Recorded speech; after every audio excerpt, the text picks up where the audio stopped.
Hi, team, and welcome to episode 10 of the My Bootcamp Nutrition and Training System. So, this episode, we're going to be covering hormones and nutrition. And again, guys, just want to thank you. I've seen some great engagements this week and some good discussions, and we're getting more of a cellular level happening in the group. So, great job. Today, we're going to be covering and going more deeper into how insulin, cortisol, and testosterone impact your results and how you can optimize it naturally as well. So, just going to take 5 minutes to take a recap of the systems we sent out to you on Monday morning, and this key takeaways were insulin control. So avoid blood sugar spikes by eating protein and fats first before carbohydrates.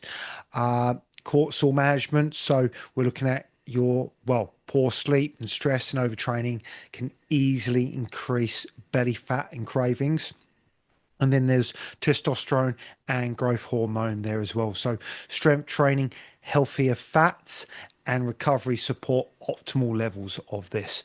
So this week we looked at really deeper level of your transformation here. So we're really kind of advancing the process now. So it's not just about calories and macros, but the hormonal signals that drive fat loss, hunger, cravings, and recovery as well. So the insulin levels. So insulin control, guys. Insulin is a storage hormone. So when it's constantly elevated, fat burning slows down big time. Okay. You don't need to avoid carbs, but you do need to manage blood sugar levels as well. Okay. So eating protein and fat first, then carbohydrates. This slows digestion and stabilizes your energy as well. So little trick here, guys. Avoid snacking all day. Focus on structured meals with purpose. If you're eating the right amount of proteins, carbohydrates, and fats, you shouldn't be snacking. You don't need to. All right. And there's cortisol management. So, cortisol is a stress hormone. You need it, but too much causes fat storage, especially around your belly area, and a lot of men around your lower back as well. So, high cortisol levels can cause more cravings, poor sleep, slower recovery. So the easiest way to lower this, guys, is to and reduce this. Easier said than done here. Sleeping 7 to 9 hours. Managing stress daily, guys. So go for walks, go and hug a tree somewhere, just get out.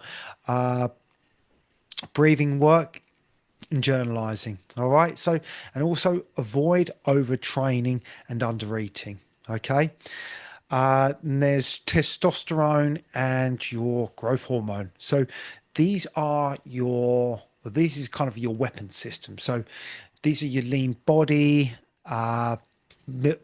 basically your lean body, muscle building, fat burning furnace hormones. Okay. So to boost these naturally, you should be doing heavy lifting and strength training. So again, guys, say heavy lifting with good form as well. So our programs, usually on phase 1 and 2, we're looking at technique and introducing you to strength, which is going to help a lot more.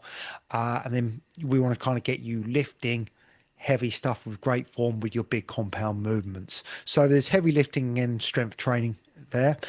Eating enough healthy fats. So again, guys, from previous episodes, eating eggs, introducing red meat, avocado, and grass-fed butter is a brilliant way to increase your testosterone naturally.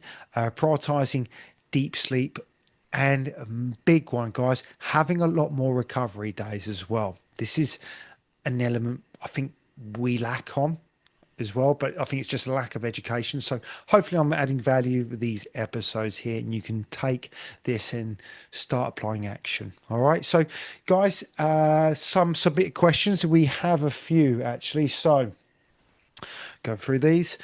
Again, guys, I'm going to take 10-15 minutes. These are some questions I've had put in since the tasks I sent you on Monday. So the first one is, how does insulin impact fat loss and should I avoid carbohydrates?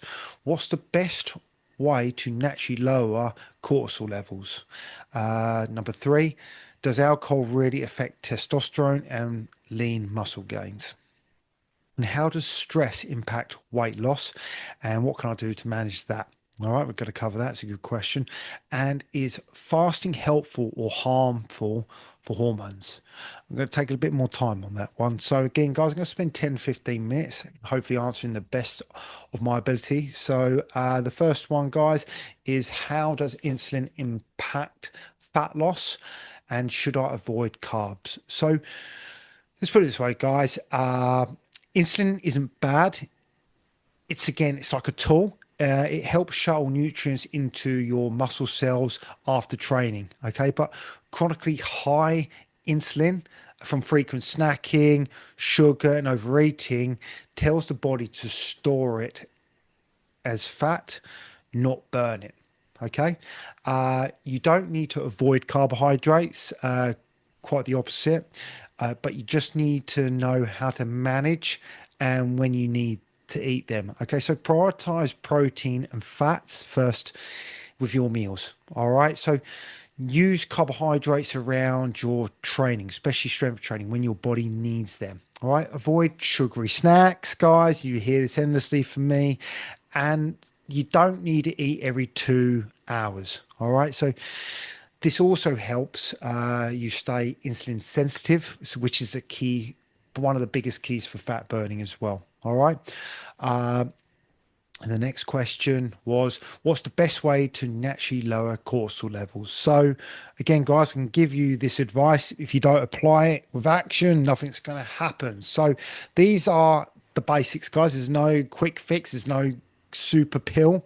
All right. But they're pretty easy and they're not going to cost you anything. All right. So, to start with the daily basics, okay, get these and I'm kind of putting you on your way to a better recovery and longer term health as well. So sleep 7, 9 hours per night. Go for walks, guys, 10, 15-minute walks outside. So especially in the daytime, guys, if you're like got 9 to 5 work, for every 2 hours, you want to be having like a 5, 10 minute, just get up, wander around, try and get outdoors. All right. This will really help. So use this in your lunch break, get up early in the mornings, go for a little walk, it'll wake you up, it will switch your brain on. Okay, so get outdoors. Okay, it's the best place to be. And if you can for 10, 15 minutes after meals, especially after meals, rather than sitting down and becoming lazy and watching Love Island. Deep breathing or breath work, guys, you just need to do 5 minutes of this, if that, a day. All right. And set boundaries around your phones, like any screen time, emails, or social media. All right. And also, guys, don't overtrain. More is not always better. Okay. I know when people get a bit nervous around nutrition, if it's not going well, they'll do more and you overtrain. Okay. It's counterproductive. Eat enough, guys. Under eating can cause and raise a lot of cortisol levels too. So the less cortisol spikes unnecessarily, guys, the more your body can burn fat and recover quick. All right, which is what you want. So, does alcohol really affect testosterone and lean muscle?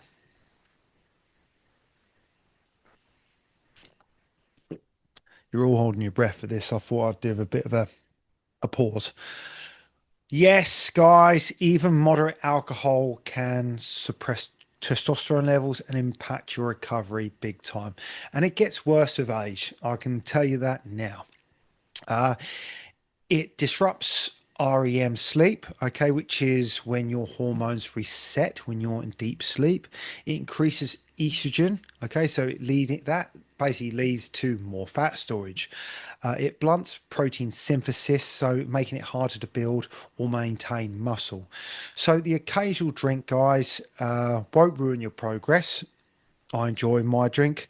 I have to. It keeps me going. Okay. But regular alcohol will slow everything down, especially fat loss and strength gain. So I want you to think of this way because some people go, I only have one glass a night. So let's take, for example, your your head. Your brain is a factory. It's a factory workshop. You've got teams in there doing the job efficiently. All right.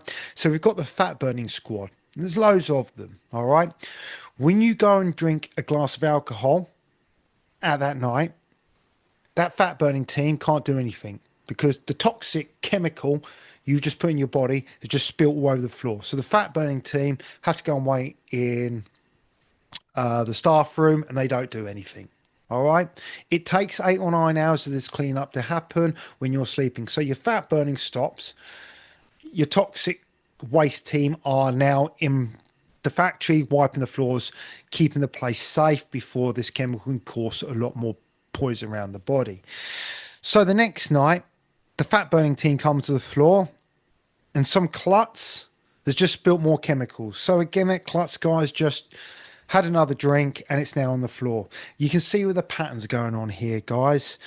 So every time you have a drink, guys, you're just going to stop fat burning for another 24 hours. Your body is an amazing weapon. It will save you. Okay. But if you keep abusing it, more health issues happen. So that fat burning team, guys, can't clean up that mess until the klutz who keeps spilling the toxic waste slows down. Now, let's be honest, guys. I'd always set a rule here with my clients. Rather than having a drink a night, if it's one glass of wine, to be honest, on a Friday, Saturday, just have the whole damn bottle, okay? Because the toxic squad are going to have to do that, clean that waste for the next 8 to 9 hours, get out of your system then. But then let's set a rule.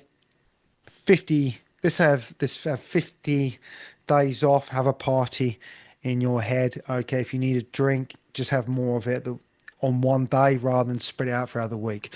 That's personally how I make my fat burning work for me. Okay, we've got to have a life. We're human. We all like the little naughty things in life. Okay, so it's not avoiding it. Let's just play I always call it a strategic game. All right. So again, guys, so the occasional drink won't ruin your progress, but regular alcohol will slow everything down. So especially fat loss and strength gains. And it only gets worse as you get older. All right. So this is a strategy I put in play for me and it works very well. Okay. I'm still on target. All right. So the next question is, how does stress impact weight loss and what can I do to manage it? So stress affects fat loss in three mega major ways. Okay, so this elevates cortisol, which increases belly fat and sugar cravings. It disrupts sleep and recovery, making you tired and hungrier. This can also trigger emotional eating or literally mindless snacking. So kind of earlier on, guys, I suggested get rid of your sugar, avoid that. So when the emotional things do happen, you're not going to go to your cupboards. That's quite an easy one to manage there. To manage it, guys, again, walk daily, ideally outdoors. Get vitamin D as well on your skin. All right. So absorb. Use a journal, guys, to brain dump. All right, before bed. Train smart, guys. Don't overdo it. This is one I keep going over. People hide behind the exercise. Your body needs recovery as much as effort. Again, guys, especially from my ability to train 5-6 days a week in my 20s to my 30s, realizing what's going on. Now in my 40s, guys, I've got it dialed in. I'm probably only training 45 minutes, 50 minutes, 3 times. So I'm probably not doing more, probably 3 hours strength training in total a week with having a recovery. Okay. But staying active, being outdoors, getting the steps in, and I'm stronger. I'm actually probably the strongest I've ever been. I'm actually stronger in my 40s than I was in my 30s. And I wish I could, go back to my knucklehead self, my 20s, and give myself a slap and say, here you go, mate. Save yourself time, energy, and money. Just follow this system. So there you go then. So train smart, guys. Don't overdo it. Fat loss is about balance. It should not be a punishment. So don't punish yourself every day. All right. Enjoy the process and trust the process. Okay. Last question, guys, and I thought I'd save this till last. So, is fasting helpful or harmful for your hormones? Fasting can be very helpful when used correctly. Now, this is, I'd say, a weapon. It, it's a powerful weapon, guys, if used right. The pros are it reduces insulin levels, increases growth hormone, which is handy when you're later on in life, improves insulin sensitivity. Uh, it also gives your gut and liver time to reset. But, and I'm going to say this very carefully because people like to take what they want to take. If you guys are the anyone earlier on my programs, this is not wise. You need to know your macros. You need to know your protein, your carbohydrates, and your fat. Okay. If you don't know this, do not do it. If you're not spot on, at least 85% of your nutrition, do not do this. Okay. Because I know people who go on these fad diets and they don't do it right. You know, they end up fasting, they lead to binging, raises stress, or disrupts your sleep. It's not helpful. Okay. Another subject here is women need shorter fasts more than men for more consistent. It's more or less consistency depending on your hormones and training. And this is kind of post menopause for females over 40. Safely see how you feel, try it.